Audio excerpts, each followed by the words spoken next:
Welcome to the Artistic Finance Podcast, where we break down the wall between art and money. If you're here looking for how to be an artist and financially sustain a career, you're in the right place. Keep listening and join us as we learn about artists and how they make money work for them. Hello, everyone. This is your host, Ethan Steimel, here for episode 25. Thank you for tuning in. To everyone who is feeling like 2020 is a terrible year, just know that it is. And we're all going through it together. But also know that some good things have come from it. For instance, I spent 32 years of my life not drinking coffee. Pandemic happens, closes all the shops where I got my chai lattes, and bam, now I'm drinking coffee. Nicole and I even bought a coffee maker, and we bulk ordered 3 giant containers of Folgers coffee. And all of you coffee purists out there with your Nicaraguan beans or your Kona coffee or your French presses, please don't bother telling me I'm a peasant. I've just learned about coffee, so leave me be to enjoy my Folgers. Now, lest you think 2020 only brought the goodness of coffee, it brought another good thing. There is a $1,500 college scholarship that was created by today's guest. It is for any BIPOC non-performance theater major studying anywhere in the United States. The deadline to apply is October 25th. If you know anyone who could use that scholarship, let them know as soon as possible so that they can get their application in. They have nothing to lose but $1,500 to potentially gain. Today's guest is Cody Renard Richard, a stage manager for Broadway, television, circus, and opera. Most recently, he was production stage manager for Broadway's Freestyle Love Supreme, and he worked on the 2020 MTV VMAs. Cody is also an educator and an advocate for change and equity, and has been interviewed on CNN and WNBC. He was named one of Variety magazine's 2020 Broadway Players To Watch, the first ever stage manager to make that list. And if the Tony Award Committee ever decides to give an award for stage management, which they currently do not, I guarantee it will be because they want to give Cody an award. Without further ado, let's get to our interview. Welcome, Cody Renard Richard, to the podcast. So glad to have you here on this bright Monday morning. Thank you. Happy to be here. It's not so bright in New York today. It's raining today, but, you know. That's a good point. I didn't go on a jog today because it was raining. We're recording this on October 12th, 2020. We're amidst the COVID-19 pandemic, and we're also amidst the Black Lives Matter reawakening. And an election. Oh, man, we're so close to the election. Yeah. And then, also before we get started, if anybody's listening and they're near a computer or a phone or something, they should go to codyrenard.com to see about you, because your website is like amazing. Oh, thank you. Thank you. I don't know if you've heard this term, but there's architects and then there's starchitects, which are like the architects that do the big buildings that we all know. I feel like there's stage managers and then there's star stage managers, and I think you are a star stage manager. Oh my God. I'm going to ask you to tell us about yourself, but I also think we could just start with like talking about which Broadway shows you have not worked on as opposed to the ones you have worked on, because I think that'll just be like a time saver. Oh my God, that's funny. Okay, so, and then this is a side note, which is that you went to Webster University. I did. I did not, but I did apply and was accepted and didn't go. Oh, wow. It cost money, and I was like, nah. Yeah, no, it's expensive. What did you apply for? Well, it was a long time ago in a different life of mine, but theater was the program, acting. Oh, wow. That's crazy. I love that. Like, I didn't go study acting or anything. But at the time, you wanted... That's so crazy. I love that. Okay, so could you give us a recap of your life and your career up to where you are right now? My name is Cody Renard Richard. I am currently a stage manager, educator, and advocate living in New York City. I'm originally from Houston, Texas. I say Houston, Texas, but it's actually a little town right outside of Houston, Texas called Hockley. So I grew up on a ranch. My entire family, they are cowboys and cowgirls. We'll save that story for another time. But I got involved in the theater in junior high. I got more involved in the theater in high school. I went off to college at Webster Conservatory where I studied stage management. From there, I knew it was kind of what I wanted to do. My sophomore year, I took a trip to New York. And from that moment, I was bit by the Broadway bug. And I was like, I'm moving to New York and I'm working on Broadway. I had no idea how to do it. I had no idea when it was going to happen, but I knew it was going to happen. And it happened. I moved to New York in 2010. So actually 10 years ago last week. Amazing. Congratulations. Thank you. So yeah, I moved to New York. You know, I've been very fortunate. I've been able to work on tons of Broadway shows. Some of my favorites are Hamilton, Kinky Boots, Freestyle, Love Supreme, Dear Evan Hansen, Lion King. I've also worked in television a little bit. I've done the live televised musicals of Hairspray Live, The Wiz, and Jesus Christ Superstar Live. A dream came true with working on the Tony Awards last year. I was one of the stage managers for the Tonys. I've also worked in opera. I did a show at the Met. I've worked for Cirque du Soleil. I just ventured into teaching now. So I'm the type of person who likes to dip my toe into each little lake just to keep it interesting and to get more knowledge and to keep, growing. But yeah, that's kind of my journey in a nutshell. And now here I am in a pandemic talking to you in my makeshift office, which is also my bedroom. Same here. Wow, that's amazing. So you went to New York your sophomore year of college. Houston is known for like the Alley Theater, and it has a sort of big arts theater live event scene. But you didn't do any theater in Houston before you ended up going to college? Actually, I did. And I think this is probably a testament to my career. I've always been the type of person who was like, I have to do this thing, because I always feel like I'm such a go-getter, I guess. So after I graduated high school, I was already accepted into Webster. In my mind, I thought that all of the students going to Webster probably had a leg up on me. I don't know why I thought that, but I was like, oh, they're going to come in already knowing what to do. And I've only done it in high school. And they also had too. But in my mind, I don't know why I was thinking that I needed to know more. So I applied for an internship at the Alley Theater the summer after I graduated high school, which was the summer before I went to college. And I got the internship and I was able to work with the professional stage managers there and everyone at the Alley to kind of learn a little bit more about how it works in professional theater. So I guess that was actually my first job in stage managing, was at the Alley Theater before I went to college. And when I got to college, I was like, oh, I didn't have to do that. But it helped me understand it a lot more. So I'm very grateful that I did. And working at the Alley connected me with a woman named Sarah Mills. 4 or 5 years later, I had spent some time in New York doing another internship. And she wrote me because she was getting ready to do a Cirque du Soleil show in New York. And she's like, hey, are you still in New York? I need a stage manager for this Cirque thing. I don't know if you're busy, but I loved working with you when you were an intern. And I'm sure you've grown since then.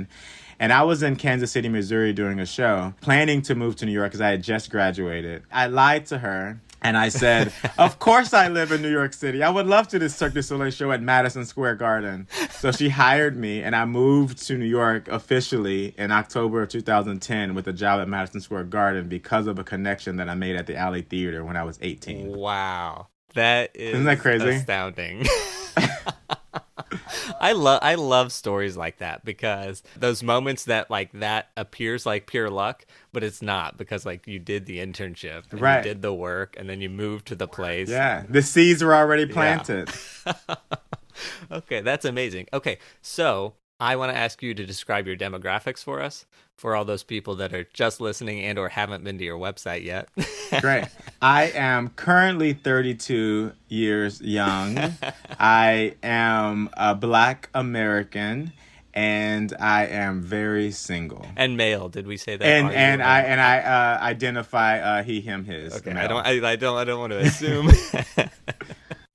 So now I want us to get to know your creative personality a little bit. What is a live event that you like to experience as an audience member? Oh, man, I love going to concerts. Oh, I love concerts. Actually, the last concert I saw before the shutdown was Celine Dion at, I think it was at Citi Field. she's, oh my goodness, just I love going to concerts and just witnessing these amazing performances, and they're the spectacles. Do you like going for the spectacle or for the performer or performers? It depends on who it is. I'm a fan of the voice, so I usually go to concerts that feature singers as opposed to like performers.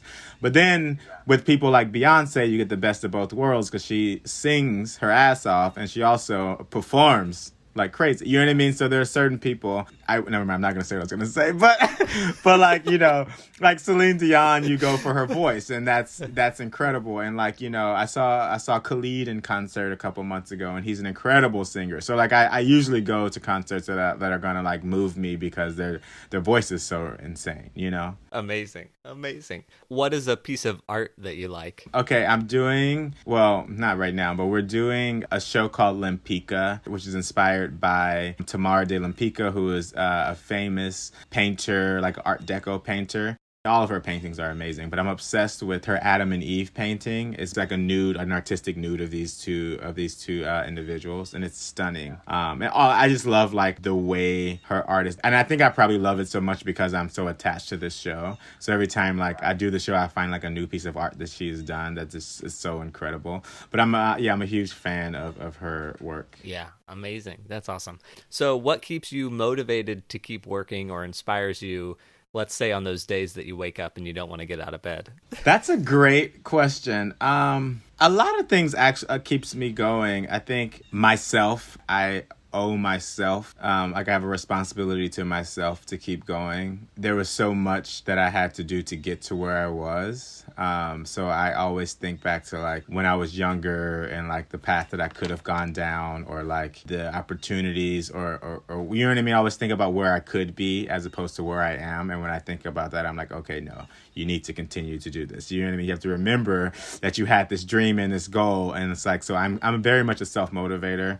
I also think about my mom, who, you know, sometimes help financially. And I think about the visibility of younger Black and brown kids who now like follow me on social media or who see my name in certain places. And I think about like continuing to get my name and face out there so they know that it's possible. They know that like they can do whatever they want. You can actually achieve any goal that you want. You just have to know that you're going to achieve it. You know what I mean? I know that sounds so simple, but I mean, and in a sense, it kind of is. You just work really hard, and you don't stray from. You know what I mean? You laser focus in on what you want, and at some point in your life, it might not be the thing you're thinking of, but you're gonna accomplish that. You know what I mean? So that's kind of what really motivates me. I love it. That's nice. Well, I guess you sort of already answered this question, but what music do you listen to? A wide array of music, actually. I'm kind of the person, though, if I find an album that I like, I'll listen to it on repeat for months. Like I don't really follow the trend of new music, but I love R&B. Sometimes I love trap rap music. A lot of times I love trap rap music, let's not lie. I like pop music. I still listen to country music. I listen to gospel music. I listen to a lot of genres, and now lately, because I've been missing Broadway, I've listened to some Broadway show tunes. Like, whoa. I haven't really gotten into like heavy metal or pop rock or necessarily classical music, but you know, I love some jazz. I love, you know. You still have time in your life to get into heavy metal or classical. We'll see. We'll see. Amazing. Baby steps. So that was your creative personality. Now onto your financial personality. Are you bad or good with money? I'd like to say that I am okay good with money. I'm in the middle. If I was sitting on a scale, it wouldn't tip all the way to bad, but it wouldn't tip all the way to good. It would be like getting closer to good, but you know. Nice. Are you a saver or a spender? Both. I can't say that I'm one over the other. 1000% both. I love clothing. I love fashion. I love eating out. I love traveling. So I spend a lot of money, but also I'm a tourist. So like I love the security of having something. So I definitely save. I could have obviously saved a lot more in my day. But again, I've tried to embrace being spontaneous, which is not something that I grew up doing. So like taking trips and you know, just impulse shopping and whatnot is something that I come to like, you know. So like I am definitely both. Yeah. You sort of just touched on it, but growing up, did you have good financial examples? Yes and no. The reason why I say yes is because my mom, we didn't grow up with a lot of money, but I never knew that. Like, I knew it because kids would be like, oh, you live in that house? Oh, my God, you live in a shack or whatever. You know, like, they would make fun of, like, where I lived. But for me, I was like, oh, it's just my house, you know. My mom was a single parent, and my aunt and stuff lived next door and whatnot. But, like, I never wanted for anything. Anything that I wanted, my mom would find a way to provide it for me. So I think that for me, it was a healthy relationship, or like a positive example of money, because I was taught very early on that the money always comes. And that is how I live my life now. So even when I'm like, you know, right now in this pandemic and I don't have a steady job because of the way it's piecing together, I know that the money will always come. I very seldom worry about money. That is why I say it was a positive example of money. And then I say not a positive example of money because we never talked about money. We never talked about like the responsibility of money, the saving. Like we kind of touched on it, but it was never something that was ingrained in me to be like, oh, you know what I mean? It was like, oh, so that's kind of why I say both. At the start of your career, so I guess that's when you went from Kansas City to New York City, what did your finances look like at that point? Oh, I didn't have any money. I was, I just graduated college. I think I had saved up like a little bit because I knew I was moving to New York. I had just sold my car. I had a little Mustang. So I sold it for like a couple thousand, like maybe like, actually, I think I sold it for like $2,500 or $3,000 or something. So not a lot of money for a car, but enough to have a little cushion to move to New York. At that time, that was a lot of money. Yeah. And it still is, you know, if you think about it. Anyway, so yeah, I think I had like, you know, maybe a couple thousand. Like when I say a couple, I mean like 2 or 3 to move to New York. If that much. I don't even remember if it was that much. That's kind of what I had moving to New York. And I moved here without having enough to find an apartment, because finding an apartment in New York, you have to put down first month's rent, you have to put down a security deposit, you have to pay a 10% broker's fee. So it's like that would have been all of the money that I had. So I stayed with my best friend who I went to college with as well. I stayed in her apartment in Brooklyn on an air mattress for the first like 3 months in her studio apartment that she was renting from someone who was giving her. It was a whole thing. But like that was how I started. And then like I was able to go from there. Yeah. Still friends with that person? Oh yeah, she's my best friend. We still talk. She's actually she's a stage manager and she works for Cirque du Soleil. We were in the same class. She's also from Texas. It's very interesting how we met and like continue to be friends. Yeah. That's nice. That's really cool. Yeah, I mean 3 months on an air mattress in a studio with someone. I know, but we made it work. That's a level of friendship I don't have with, well, maybe my wife, I suppose. Right. You're 32, but have you had any health challenges? I mean, I had COVID in March. Oh. So, I had the virus in March, and it took me about a little over a month and a half to, like, fully recover from everything. But I was able to be home and go through. I didn't have to go to the hospital. I went and got tested. I came back and isolated in quarantine and took all the supplements and pills and all that stuff. And yeah. But, yeah, I mean, it was interesting because, like, I had almost every symptom, and sometimes they were really bad and sometimes they weren't. And I'm a healthy person. You know, I work out regularly and I eat sort of well, you know. Yeah, so I was able to recover at home, which was nice. But yeah, I caught that. Other than that, I haven't really had, knock on wood, any other health issues. I mean, I found out that I was allergic to cats when I was staying with my friend who has cats, but that was about the only other thing that scared me.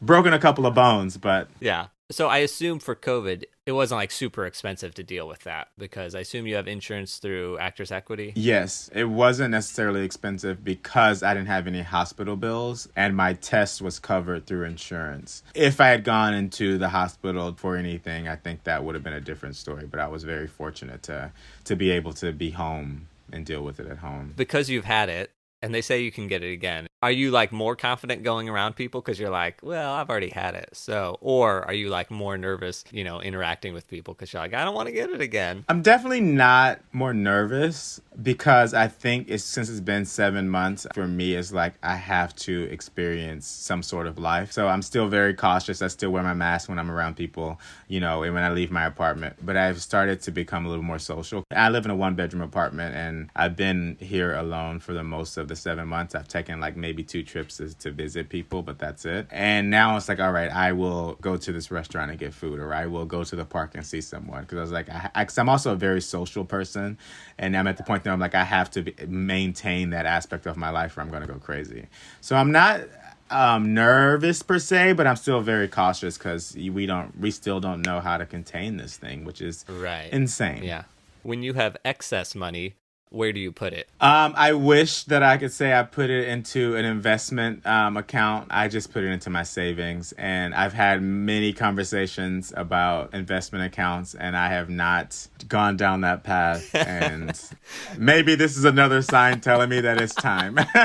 We'll see. Everybody's path is different, you know. I know. We can skip this question because I think you already answered it too, but do you worry or think about money on a daily basis? I don't. Yeah, there are times though when finances are hard. Like I have overdrafted my account in New York. If I'm being very transparent, I have overdrafted my account many a times. And then there are those moments where you're like, oh, again, I am a blah, blah, blah year old you know what I mean? So you just think about like why and what, and you know, and I have those moments of worry and doubt, and then I like pull myself together and like, no, it'll be fine. And then, you know, the money comes and we get back on track and we keep it moving. So I don't think about money daily. For me, I feel like that would be very unhealthy. But I do think about money often. I think about it positively though, because I want it to come into my life. Yeah, I love that. Do you use a budget, or have you used a budget? No. I can't say that I have. I almost want to stop asking that question because nobody uses it. I mean, there have been a few people who are like, yeah, spreadsheets and blah, blah, blah. Yeah. Well, as a stage manager, we use spreadsheets all the time. I know a lot of friends who are stage managers who makes their budgets and, you know, prioritizes for the month. If I had done that, maybe I would have more money now, but also I think it would have drove myself crazy. It would have made me think about money a lot more. If I learned anything during this pandemic, to me, money is just a construct. It comes out of thin air. It really does, because you look at all these bills that they're like putting out and all the $1 trillion blah, blah, blah, blah, blah. It's like the money is literally being printed and just put into the world. You know what I mean? And that's probably why we're in so much debt now. So I think I'm not going to worry about money, because if they're creating all this shit with money just running around, I know that it will come into my life at some point. So I'm like, I can't worry about it and like stress about it, because I know that it's going to continue to flow because it has to. Oh man, I love that. I agree with all that. But do you know what MMT is? I don't. Okay, it's modern monetary theory. It says what you just said. It's all just a construct. The debt is imaginary. Right. We aren't actually in debt. We create our own money, and then we use our own money to pay our own money back. Right. So just absolve everybody of the debt and just move forward. Yeah. Yeah. What is a good financial decision that you have made? You know, not spending a couple $1,000s on a pair of shoes. Making those decisions, I guess. Like, I do have very expensive taste, and sometimes you have to be like, okay, let's not do this, you know?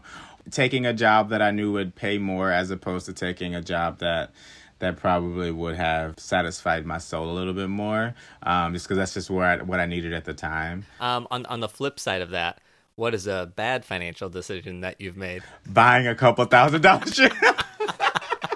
No, I've never actually done that.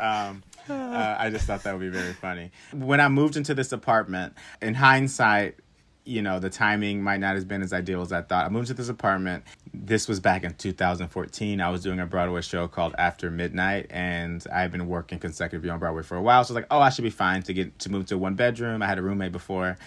And I found this place, and I was like, oh, the rent is perfect. And I had enough in my savings to where I could pay the first month, the security deposit, the 10%, and still have money left over. So I got this apartment. I put down, I guess it was almost 10 grand, if you count up all that crazy crap. And I, put it up. I was like, oh, it's fine. I got this show. We got our closing notice for After Midnight 2 weeks after I signed everything for this apartment.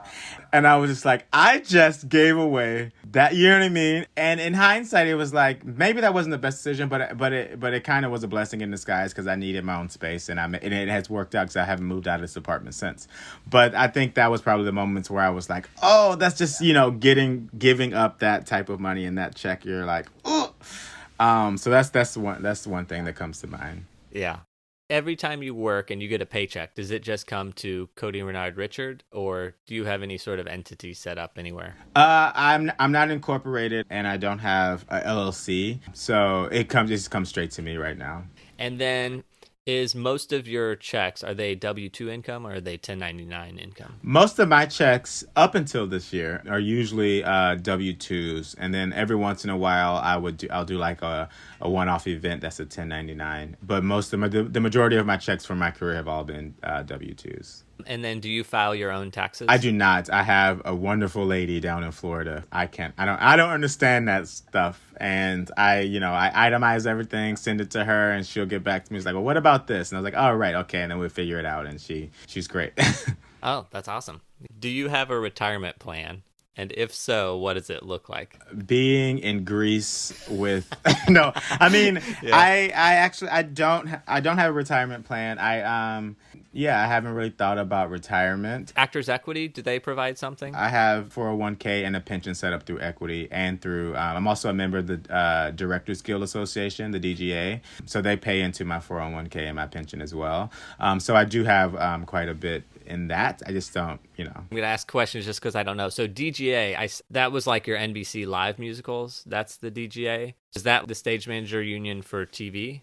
Correct. So the DGA covers directors, assistant directors, and stage managers in television and film. I'm sure everybody listening knows, but Actors Equity, you're an Actors Equity, and it covers actors as well as stage managers. Correct.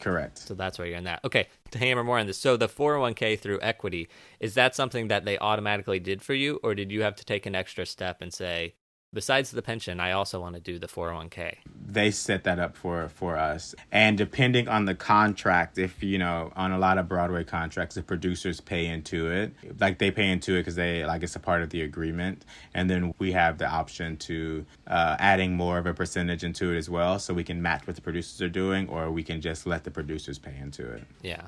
Okay. And then, so then you have a pension plan there as well. And then the DGA, is that just a pension or is that a 401k as well? I believe the DGA is just a pension. Okay, and then all three of those options, you don't make any decisions on it. You just put money in, and when you're 65, you'll see what is there. And see what's there, exactly. I check in on it from time to time to see how much money is there.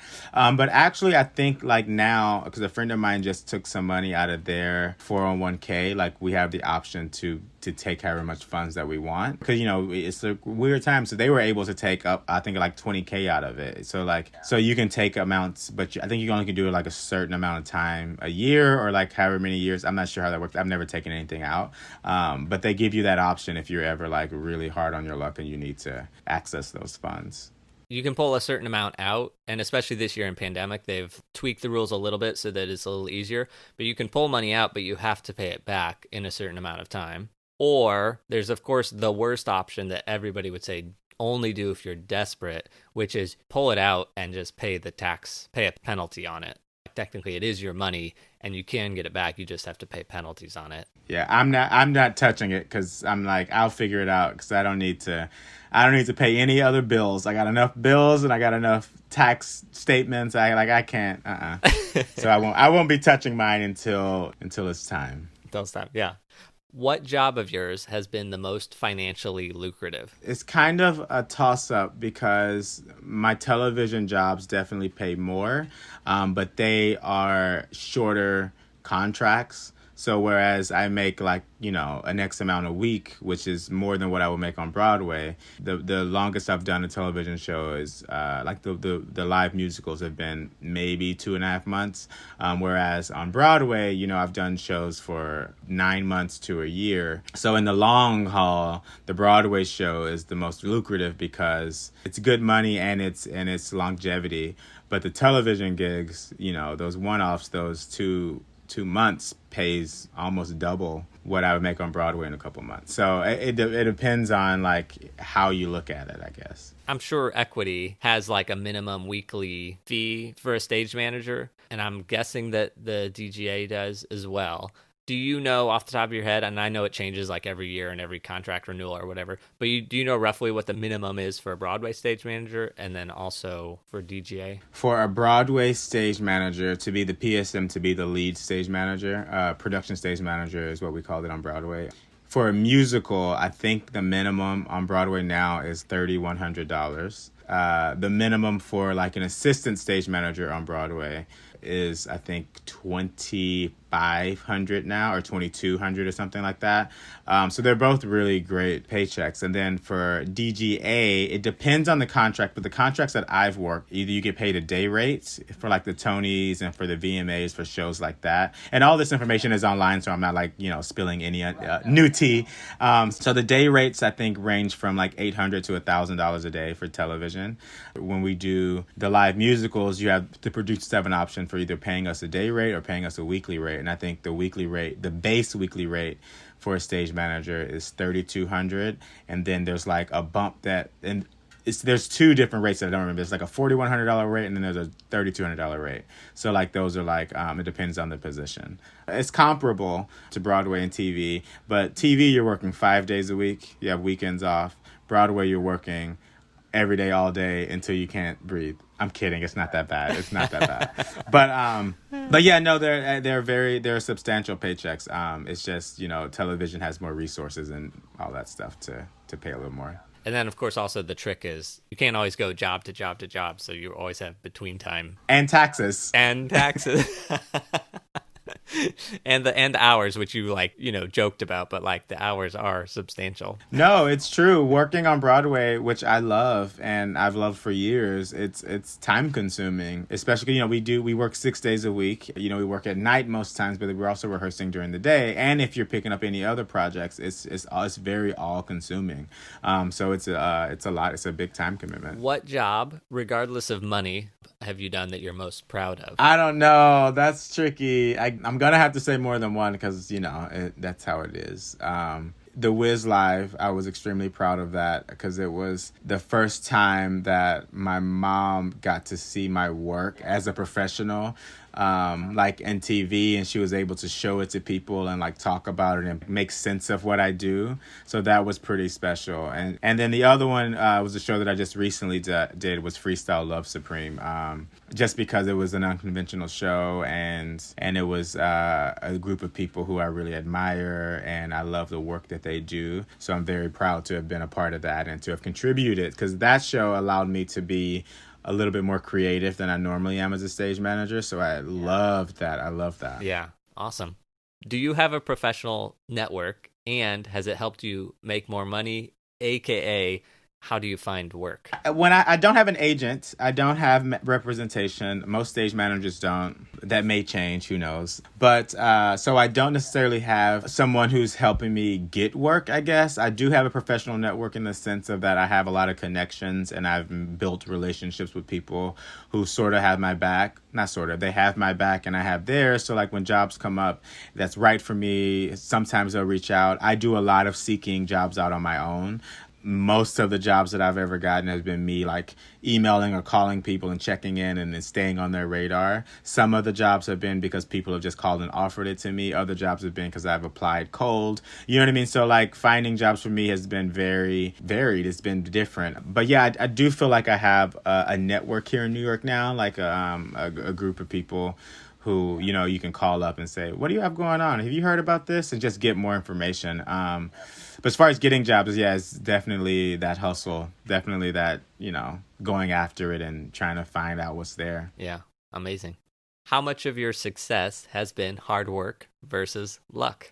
I don't think any of my success is because of luck. And I don't mean that in a cocky way at all. And I hope it doesn't come across that way. But I think that like I do believe in being in the right place at the right time. But I think of it more as fate. I think that everything that I have done has been either because I manifested it or I declared it or because it was meant for me, and I think and I know that I work extremely hard and I know that like everything that I do leads to something else. So I think that my career is based on hard work and fate, and just knowing that like things will work out. Yeah, I think that's awesome. If money wasn't an issue, what would your life's goal be? Oh man, if money wasn't an issue, I would probably travel. I love traveling. I would have a brownstone here in New York City. I would have a house upstate with my horses, and I would travel. I would still work in the theater because I love the theater. I would probably be a producer. I'll probably like produce my own shit, and then I'll go travel a little bit, come back. If money didn't exist and it was just a dream world, I would definitely be traveling. I would definitely have horses upstate at a house, and have a place where all my friends can come and stay and not bother me, but if they want to, they can come to the house. That's awesome. That's awesome. I love it. What financial advice would you give yourself back when you started, or would you give another stage manager that's just coming onto the scene? I would tell them or myself to not be discouraged by the jobs that are offered to you when you're first starting out. And I say that because when I was after Cirque du Soleil, I did 2 jobs in New York City where they paid me $50 in a Metro card. That's how I had to live. And that's insane because New York City is one of the most expensive cities in the U.S. And in those moments, I was like, oh, I can't do this. How am I going to live? You know what I mean? And I think that I would go back and just remind myself that taking these jobs is going to lead to something much better. Stay the path. Don't let money discourage you from your journey and from where you want to go. Everything's a stepping stone. I know that now. And I guess I kind of knew it then because I did it and it kept on moving. But I think I would tell myself that so that I hear it. And I tell that to other people in a way that they hear it. That you might be making $300 a week right now on this show that's below minimum wage. But stay the course and keep fighting for what you want because you can make a living doing this. Yeah. Do you think right now is a good time for students to be studying to become stage managers? I actually had this conversation yesterday. I teach at Columbia, and we were talking about the state of the world and if people are going to be discouraged for pursuing theater and whatnot. Art is so needed. Always. I think art is a place for people to learn and grow and forget things. I also think, in a way, art saves people's lives. I think about the students who could have gone down a really bad path. I think about the students who didn't have support at home and they find the theater. I think about, you know what I mean? Art, it will always be needed. And I think that if people are interested in stage managing specifically, they should do it. And sure, there are no jobs right now because our industry is not happening right now, but that will not always be the case. This is the time to perfect the things that you're not great at. This is the time to eat or perfect the things that you are great at. So when the world opens back up, you can jump back in. You're ready to continue on your journey, So I encourage people, if it's something that you want to do it. I say that about anything in life. If that's what you want to do, try it out because you'll never know if it's going to work out if you don't try it. So I definitely think that people should continue to go after what they want. Yeah, amazing. Big cities like New York are artistic hubs. If somebody graduated in May of this year as a stage manager, would you advise them to move to a big city? I mean, it depends on the person, honestly. If they're trying to get away from something, move where you got to go. If you're looking for something new, move where you got to go, figure out that city, start making friends and connections. And then, hopefully that'll help you usher your way into the industry when it reopens. If finances are an issue, I wouldn't move. I would wait. I would continue to save and do something else. Because right now it's a long game. We don't know when the industry is going to reopen. We don't know what jobs are going to be available when the industry reopens. So I think you have to think about what your goals are, long-term and current goals. And I would weigh both of those before making a big decision to move, especially to New York. 'Cause New York is still expensive, even during a pandemic when we don't have any jobs. And not even just New York, LA, Chicago, Boston, all of these cities are still not inexpensive to live in during this time. So I would just, take a moment to figure out what you immediately want to do while people figure out what the world is going to do. Okay, so you mentioned that you're in 2 unions. What are the pros and cons of being in the union? You're protected by the union status, benefits of healthcare, which right now is a little tricky, but usually, they provide great healthcare at a very low cost, which is great. You have access to people who could advocate for you, and like in the workspace, there are people that you can go to feel protected if something is going wrong. Yeah, the union just helps provide a more safe, equitable environment. A very diplomatic answer of that, but yeah. Yeah. They provide that umbrella for us. Yeah, there weren't any cons there. Can't you think of any cons? Oh, come on. No, I'm joking. The only con, the only con that anybody has ever said is you have to pay the dues, but like the dues pale in comparison to all the benefits. You know what I mean? Right. It does suck that there are union dues, and there are also working dues, but we pay taxes. So yeah, no, I know. It's not it's not a real con. It's like I know, like trying to find something. If we were going on a deep dive, there are always things that the union that you're like annoyed with by the union, but I think the union does more good than it does harm. Sometimes you feel like you got to pull teeth to get an answer about something, or you got to like fight for them to see a certain contract or whatever. I think that in the grand scheme, it's better to have, especially in theater, Absolutely. What can we do, you and I, to stress the importance of finance and savings to other artists? Continuing to talk about money in a positive way. I think we talk about money, not we, but the global we, tend to put a negative connotation on money. The term, I don't have any money, or I can't afford that, we've got to stop saying that. Start putting like a positive spin on the term money. And I think that will help people to realize that, it's just money. Yeah. Because I think that's also important to be positive about it.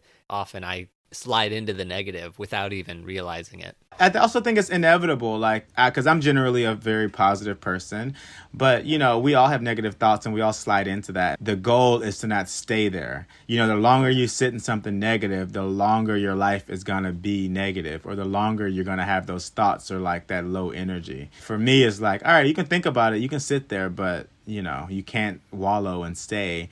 Because the longer you do, that's what your circumstances are going to be. Yeah, amazing.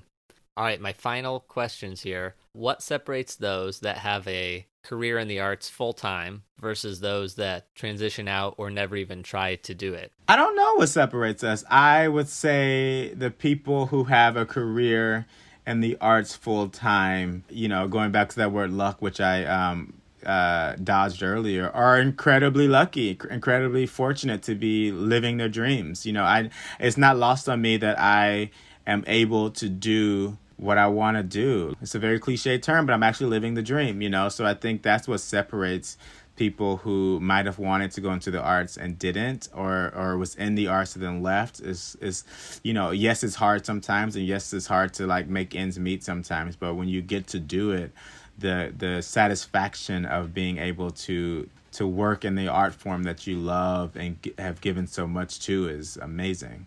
Yeah. Final question. Well, actually, I have questions after the final question, but where can people find out more about you? You can find more about me at my website, which is codyrenard.com, or on Instagram or Twitter. I don't tweet as much, but I'm there at Cody Renard, CodyRenard. Amazing. Okay, and then my question. You have a scholarship that you created, the Cody Renard Richard Scholarship. How is that going, and can you tell us about it? Absolutely. I would love to talk about it. So yeah, I created a scholarship program this year with Broadway Advocacy Coalition. I have done some work with them before. I've known them all for years. They're doing great work within the Broadway community and educational systems. I have been wanting to do more. I've always wanted to do some type of a scholarship. And my initial thought was to do it at my university, where I would just give a student $1,000 each year to like be able to pay for something, like out of my own money. Like that was it's like, I'll just do that. Like that'll be my way of paying it forward. The pandemic hit and I had all this time on my hand and I was talking to my university about doing this. And then I started talking to some friends and they were like, well, why stop there? And I was like, oh, here we go. Because I'm also like, I dream big. There's no dream that's too big for me. So I was like, you know what? Why not just do something bigger? My wheels started spinning and I was like, all right. And we hit the ground running and created this program. And this program is specifically for BIPOC students who are studying non-performance degrees, mainly because I'm a stage manager and I work in the management side of theater. And I think it's really important to try to usher in more Black and brown and other ethnicities of leaders into the theater. And if we don't give them the access and the connections, it's going to be harder for them to find people. And this is not to alienate white people at all, but this is to hopefully help level the playing field and to get more people who look like me behind the table and running shows and directing shows. So the program gives the students $1,500 for a semester, and then it also gives them 3 different sessions to where they'll meet with me and different industries within the theater to engage in various workshops on like leadership, their specific concentration, and, like social justice. So the goal is to like give them the tools that they're not necessarily getting in school and for them to meet current Tony winners, meet people who are actively doing this, meet people at regional theaters. So when they graduate, they're like, oh, hey, I can reach out to this person because they have a connection. That's the goal. So hopefully, this is the first year. We'll see what happens. I'm very excited about it. So we shall see. I just love it because always there's this conversation about we need more representation in theater. It so easily gravitates to onstage. Yeah. It really just pains me so many times to see so many shows that put a diverse cast up and then it's like completely white in the design and the stage management and all that.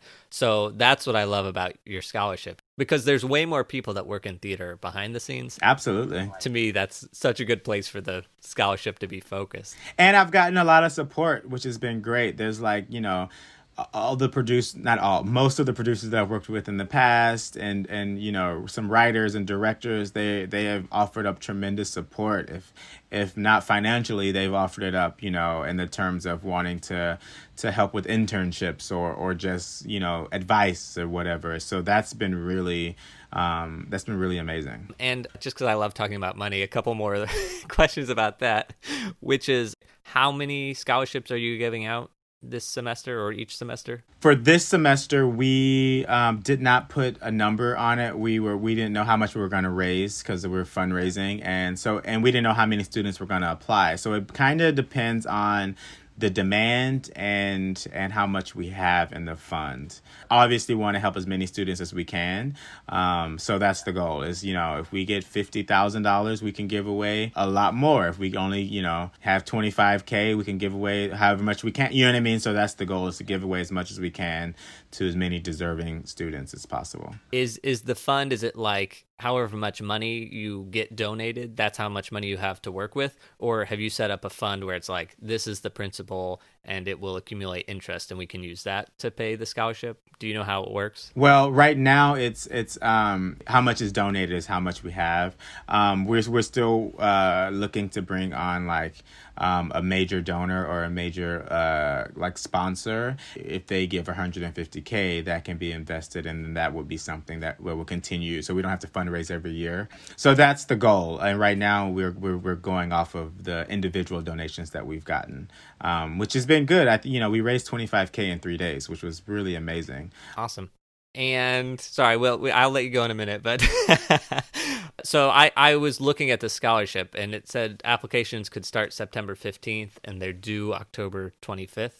Have you gotten many applications yet, or do you know? Yeah, we've gotten a couple of applications, not as many as I would have hoped for at this point. If I remember how I was in college, everything came in last minute. So hopefully we're going to do a lot more outreach this week and to encourage students to get applications in. So hopefully it's still 2 more weeks so they have time to gather everything. Yeah. Okay. Cody, I loved talking with you. Thank you so much for sitting down with us. Of course. Thank you for having me. This was great. That was our interview with Cody Renard Richard. My takeaways were: be positive. Don't say I can't afford it. Scarcity mindset spirals to more scarcity. Money is imaginary. It has to exist, and so it will continue to exist and find its way to people. His scholarship deadline is approaching. Be sure to mention it to all the BIPOC non-performance theater majors that you know.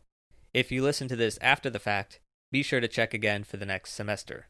Details at codyrenard.com. A special thank you to my patrons who get the shows early and with bonus content. To become one, go to patreon.com/artisticfinance. That's it for today. Until next time, break a leg. Thank you for listening to Artistic Finance. Find more information on our website, artisticfinance.com. Please subscribe to our podcast and please leave a rating and review. Artistic Finance is produced in New York City by Nicole and Ethan Steimel. Producing consultant Ann Nygren Doherty. Graphics and website by Josh Cutler. Music by Chong Liu.